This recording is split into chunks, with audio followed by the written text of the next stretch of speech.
Hello there, I'm just after getting off the phone with Daniel Kinahan.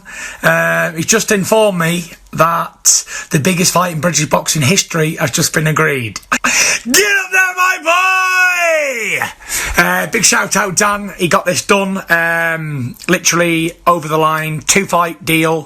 Tyson Fury versus Anthony Joshua next year.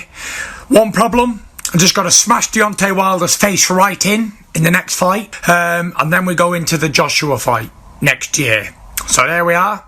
The Gypsy King versus AJ is on for next year, but there's a hurdle in the road called the Bronze Bomber, aka the Knockout King, and I will get onto him and knock him spark out, and then we go on to the big fight. So big thank you, Dan, for getting this deal over the line. All the best. God bless you all. See you soon. Peace out. That was the undisputed heavyweight champion of the world, Tyson Fury, thanking his business partner, a guy named Daniel Kinahan. Obviously, we had the situation last week when the US authorities announced that Daniel Kinahan was sanctioned. What was your relationship with him, and what's your relationship going to be going forward? I've just had a million questions about all this rubbish before, but like I said to them, it's none of my business, and I don't get involved in other people's business, so it doesn't really concern me. But was he involved at all in this fight? No involvement. Do you still speak to him? Is he still somebody that is close to you? Will you speak to him? He's not my father, let's just say that. This is Tyson Fury dodging questions about his former buddy and business partner, the same Daniel Kinahan. So who's this guy that is seemingly so important to the man who made boxing white again?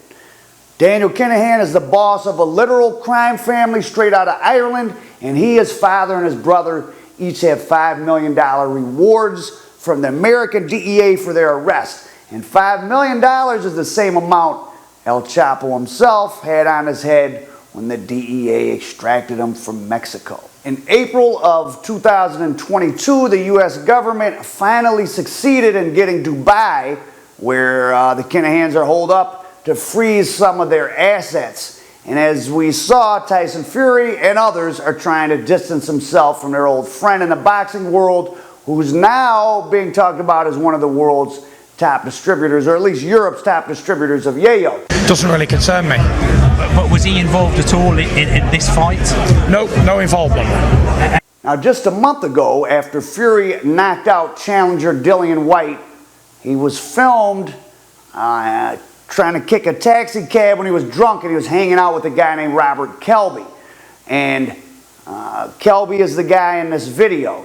And Robert Kelby served one time as a director of talent for MTK Global, which was the Kinahan boxing business. And they advised Tyson Fury along with Billy Joe Saunders, another British famous boxer of recent times, and Scottish light welterweight world title holder Josh Taylor. Now, needless to say, MTK Boxing has been shut down since the legal noose has begun to tighten around the Kinahan neck. The United States Department of State is pleased to announce a reward of up to $5 million for information leading to the financial disruption of the KTCO or the arrest and convictions of its leaders. Why would Ireland produce such a high-powered crime group? Well, the IRA is from there, but we'll get into that later.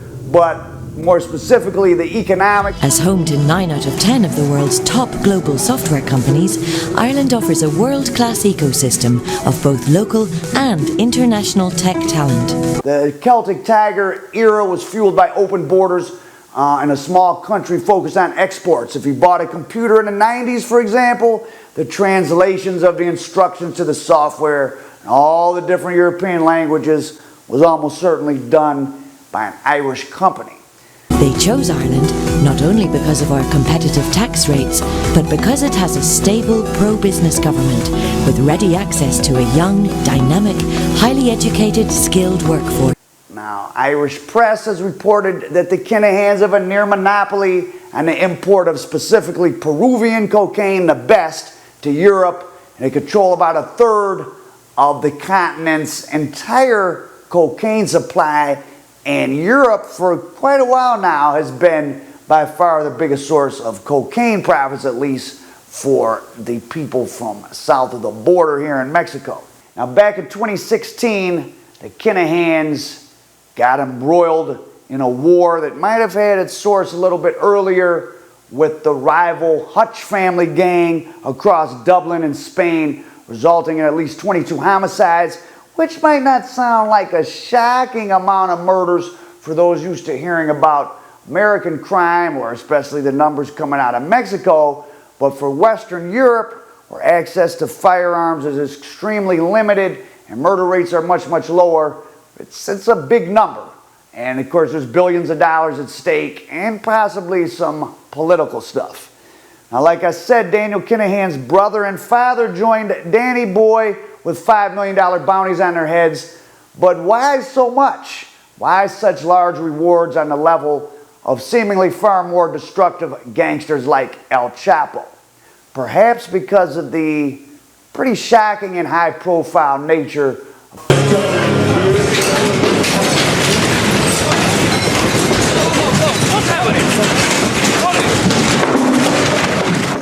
The Man in Drag and Kevin Flatcap Murray enter the hotel and begin searching for Daniel Kinahan.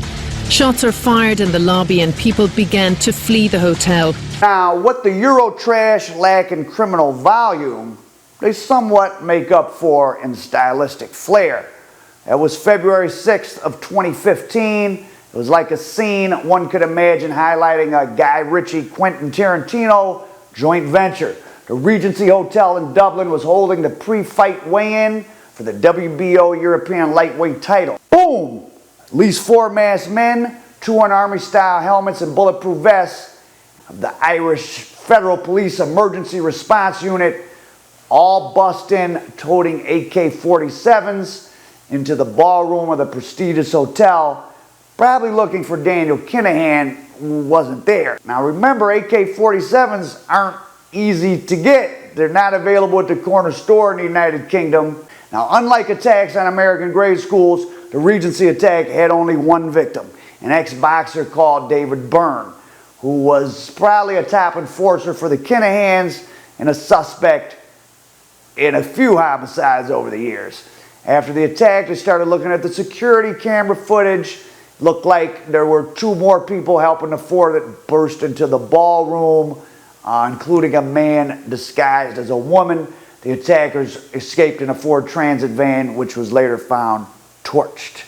Now, the aftermath of this shocking, especially by UK standards, crime gets pretty interesting. The victim, David Byrne's funeral was a big news event, and because of the length of time, his family and Irish tradition were going to have their wake at his house before the funeral, or at their house. Special security measures from the Irish Federal Police were put into place, and the funeral passed without incident, and it was heavily publicized. Now, as for the investigation into why all this happened, well, right after the shooting, a call was placed to the British Broadcasting Corporation saying that a sect of the infamous Irish Republican Army had carried out the attack because the victim, David Byrne, had been involved in the killing of a guy named Alan Ryan a few years before. Alan Ryan was an IRA guy. Was involved in a lot of stuff, including extorting drug dealers, which of course is what the Kinahans are. So then a guy named Patrick Hutch, whose brother Gary Hutch was probably the victim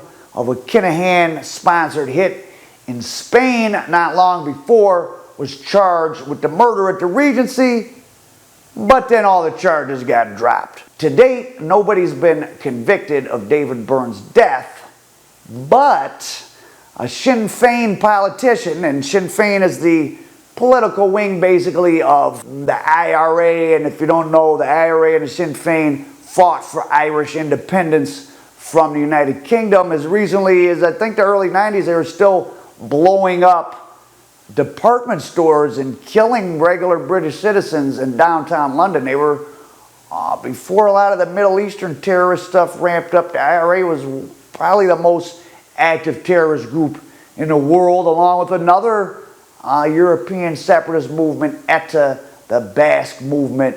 So this Sinn Féin politician is currently awaiting trial, I guess, for being involved in setting up the murder of David Byrne.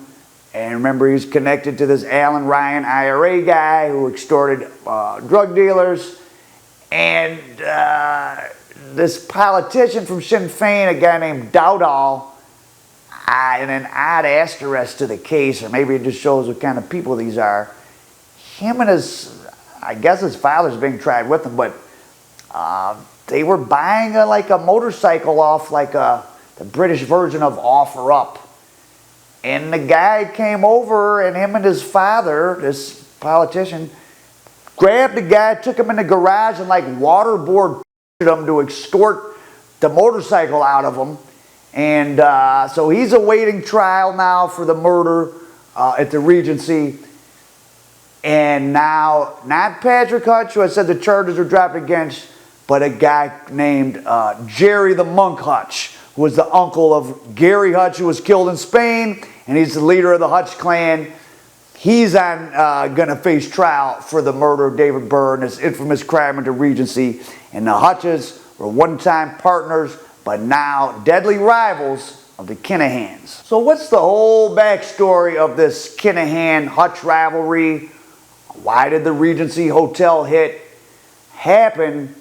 And most importantly, just who are the Kinahan clan, and how did they make it onto the list of world's most powerful criminal groups from this little city in a small island that's a sub-part of England, not a particularly violent part of the world? And those questions take us to the sun-drenched coast of Spain, Mirabella to be exact, where the most successful British gangsters often use as a home or operations base, including the Kinahans, who had over 100 properties worth about $1 billion seized by the British government not long ago, who they then had to give a lot of it back because the Kinahans' money laundering operation is so expert. Or so the story goes. More in the next part on the Kinahan clan. Our prophet, Ireland Dope.